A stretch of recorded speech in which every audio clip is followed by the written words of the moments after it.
This 2-minute honey mustard sauce is creamy, tangy, and tastes way better than store-bought.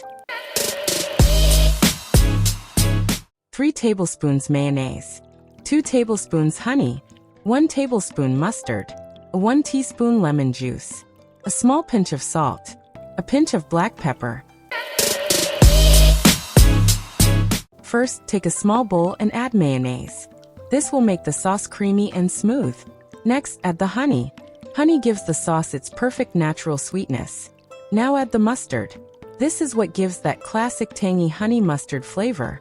Pour in lemon juice or vinegar to balance the sweetness and add freshness. Then sprinkle a pinch of salt and black pepper for extra flavor. Now whisk everything together for about 20 to 30 seconds until the sauce becomes smooth and creamy. That's it. Your homemade honey mustard sauce is ready. You can use it as a dip for chicken nuggets, fries, sandwiches, burgers, or salad dressing. It's fresh, quick, and tastes amazing. If you enjoy quick homemade sauces like this, don't forget to like the video and subscribe for more easy recipes every week.